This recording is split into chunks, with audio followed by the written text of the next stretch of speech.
Next up, we have basically the Dermstray student who fell in love with Hermione Granger. We have Victor Crumb, played by Stan Ianevski.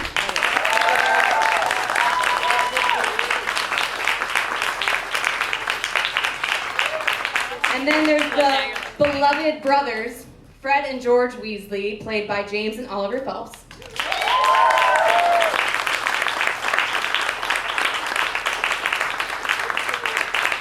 And last, but certainly not least, she's a Gryffindor, I'm a Gryffindor.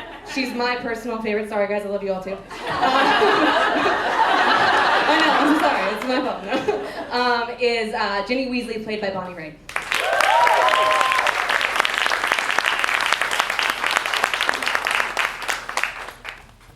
All right, so when she gets up here, I think we have our first question with Sarah back there. Hi guys, I'm Jackie from Sci-Fi Wire. So fans are obviously really excited to come here and step into the world. What are you guys really excited to do when you come to the park? Go on all the rides, try butterbeer, meet everyone, all the fans, everyone that loves it, I don't know. Yeah? No, I love just seeing, I know it's a bit of an ego trip, but seeing the Weasleys visiting Weezes. So obviously when we're filming it, it was quite a full-size set anyway, but to see it here in the actual setting, and the guys have done it so well, it never gets old, so it's always really cool to see. I always really enjoy, and I stumbled across this kind of tradition, I guess, one of the first times I came here when the original Hogsmeade opened, and that's seeing people who are looking at it for the first time. And their faces, like when they walk through and they literally look up and they see Hogsmeade and their faces are just lit up.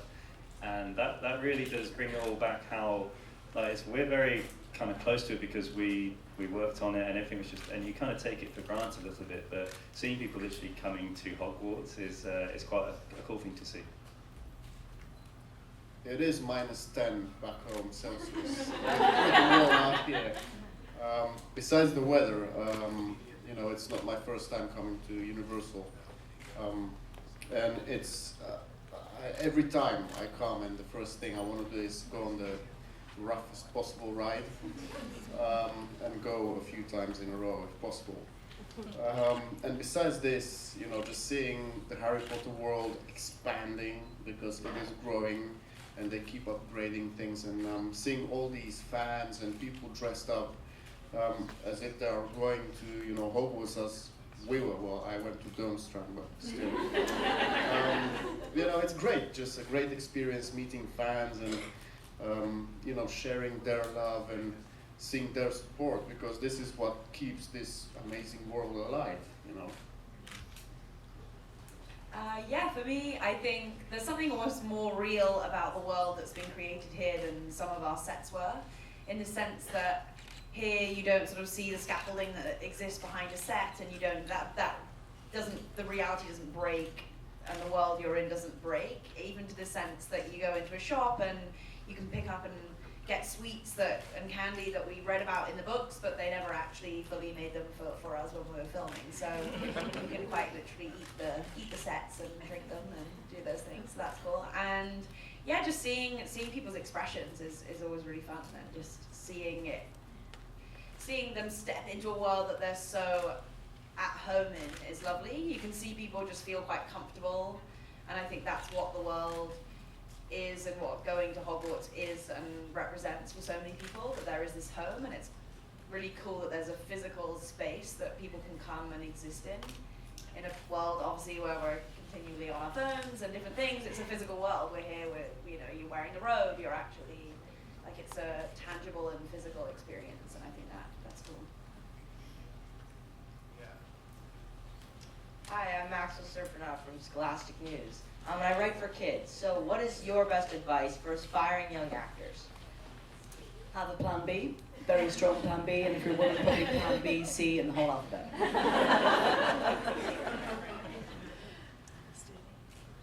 Well, I would say,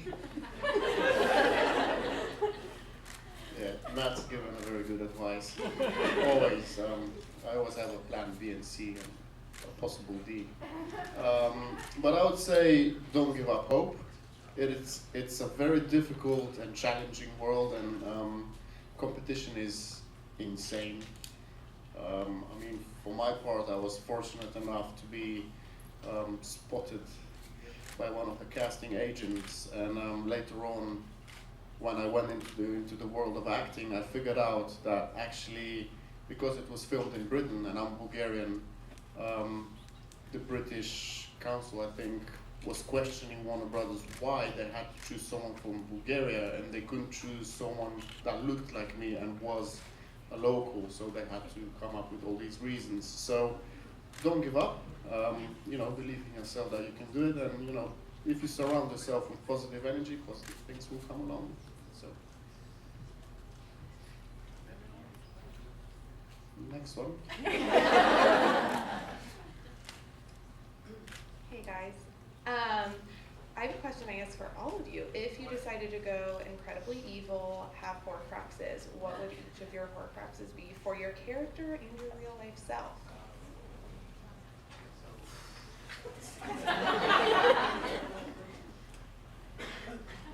I put one in my dog. Let me think about that sort of I've got 3 dogs. That's 3. I think I think Fred or George would probably put his in, I don't know, maybe a product from the joke shop, but isn't necessarily too out there on show. I don't know, maybe that umbrage model what goes up and down and things like that. Yeah, but it's always above the shop anyway, going back and forth. So maybe that. And as myself, Horcrux. I don't know, maybe a golf ball, because they're pretty hard to break anyway. So I mean, And you could hide it. You could just put it in like a big tub of golf balls in your shed. Who's going to find it? Yeah, that'd be mine. Done. Or a shed. A shed. I think I would, as Ginny, I think I would put it in a Mrs. Weasley's knitted jumper. And as me, I think I would put it in a piece of jewellery that was like right in front of me, maybe just the necklace that's hanging around my neck. Yeah, something that was, maybe something that was much closer to you than, I think people imagine that you've hidden them in some far off place. Although, don't they kind of, if you're wearing them close to you, don't they actually affect your, maybe not, I don't want to wear it. I don't think it's, well, maybe just a piece of jewellery that's in a box then, not worn. But yeah. Well, Crumb being more physical than being the kind of guy with thought, he'd probably put his one in a snitch and be chasing it all the time. I myself would probably use a barbell, since I spend a lot of time in the gym, so yeah, just have it there. It won't be on me, so I guess it'll be alright.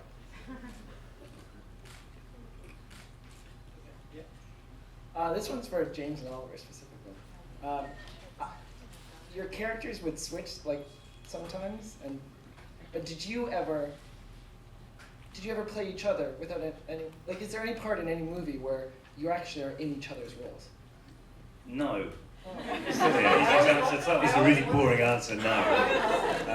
We did we did once on a rehearsal of a Great Hall scene. So there's a shot where you can see like 300 kids all sitting down all the way down.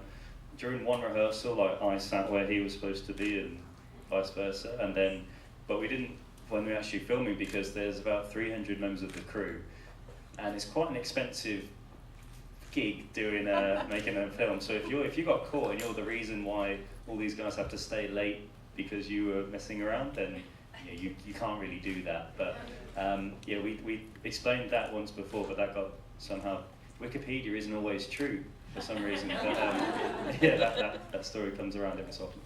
Hey, so do you guys have any especially memorable fan interactions? Anything that really sticks out as interesting or out there?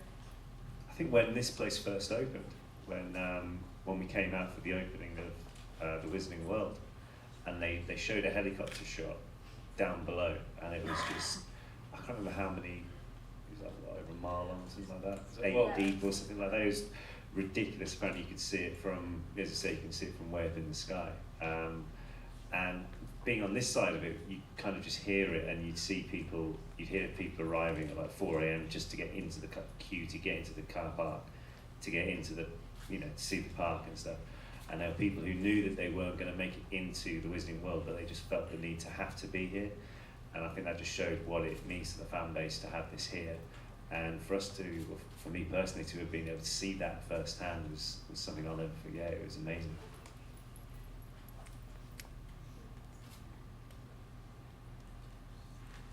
Hi.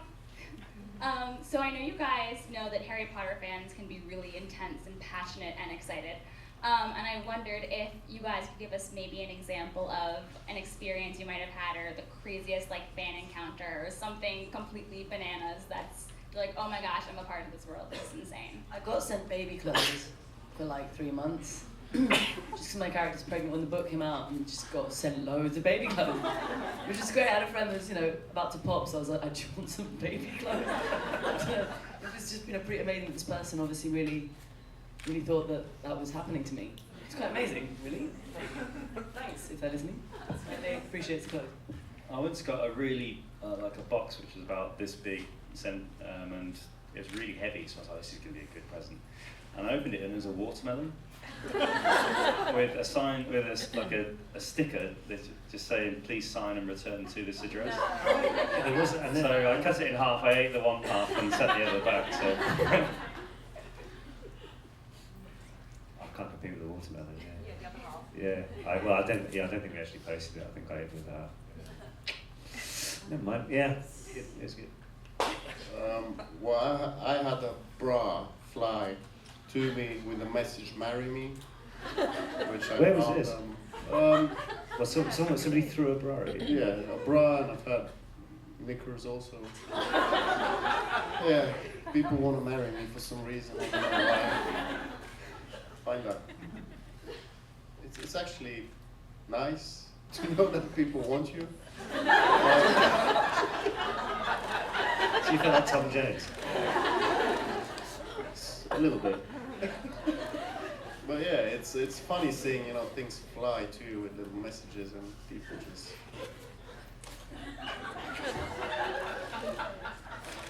If I can, what I can bring after that. I don't know. I don't have any. My memory is so bad in terms of those intensities of those moments of fans. I think my main thing that I love is when you can see a parent is like so thankful that Harry Potter came into their child's life because it meant they went and they read the books. And to me, that is always a huge, like, not that it's a sense of achievement, because that's not something that I did, but the fact that those movies did make children go back and realize that there's a depth to this world, and that's why it's so incredible, and to make sure that the books are still honored. But in terms of a funny, crazy story, I think it's usually just you're in the most obscure, remote place, and someone recognizes you, and you're just like, wow, it just makes you realize how far the story traveled and went, and that's pretty cool. Like, I remember once being in this like tiny village in Crete, like up some mountain, and all these like people came out of their house, and it was like I was walking through this tiny quiet village that looked like it was a ghost town, and suddenly these people were recognizing me, and I was just in the middle of nowhere. So that's cool when you just feel the connectedness that it's a global story. Hi guys, you started filming these movies, what seems like so long ago, but the movies are always on TV or wherever. Is there a particular like scene or moment from one of the earlier films that you look back on and you just like can't watch, you cringe when you see your younger self?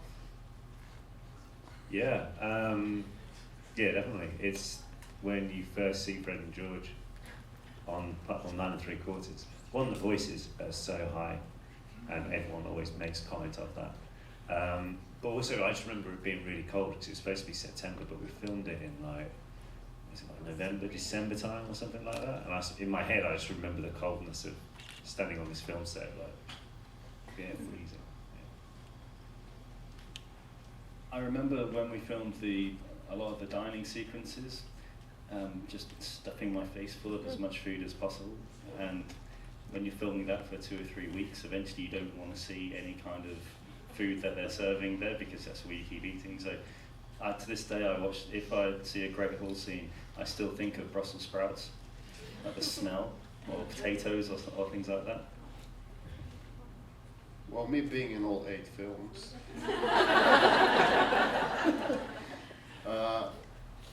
I remember the broomstick, and I was really looking forward to doing all that Quidditch stuff, even though a lot of it was cut out.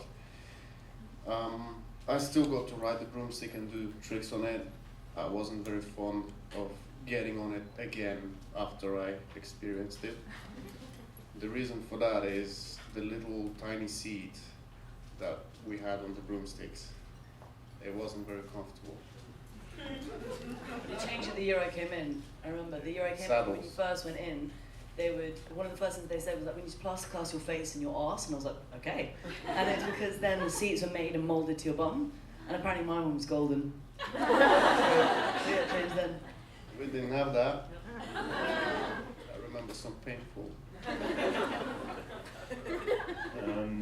Corey from the French fan site La Gazette du Sorcier.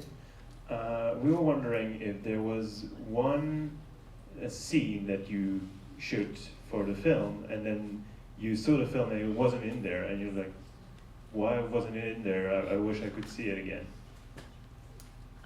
There was a moment in the Yule Ball. So Ginny and Neville go to the Yule Ball together, and everyone did loads of like dance choreography, like lessons, because we were all going to be doing the waltz.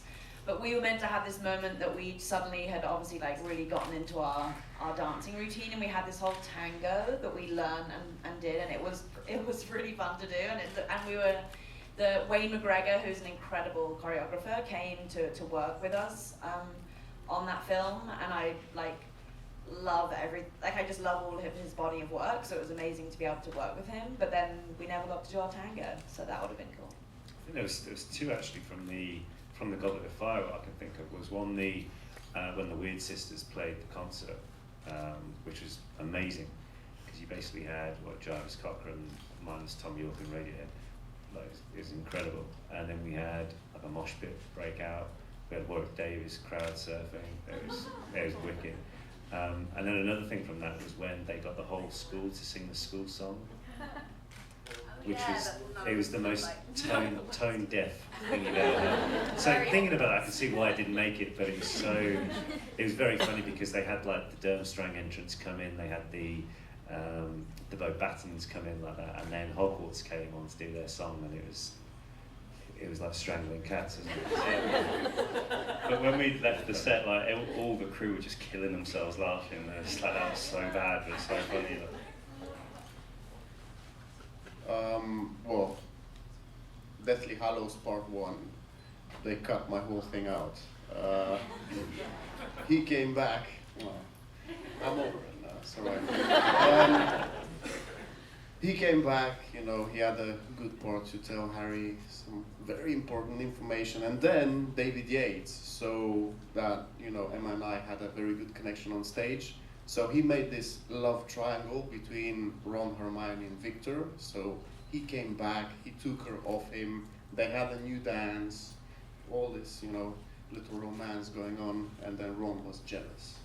And now and then I see like some photos pop up here and there, and people are like, oh, I want to see this, it wasn't even in the outtakes. So I wasn't very fond of them cutting that out. Another thing was I remember on the Goblet of Fire, I had to learn how to dive professionally from the highest, was it like 10 meters or something? And it had to be in a special figure, and I had to go and have special lessons and training. And then I jumped off the boat like 30 times because I couldn't get the timing right, and in the end that wasn't in the movie. But it was a good experience. I would have liked to see this fly. Yeah. I can't remember, there were so many bits that were cut, but they were all little bits for me.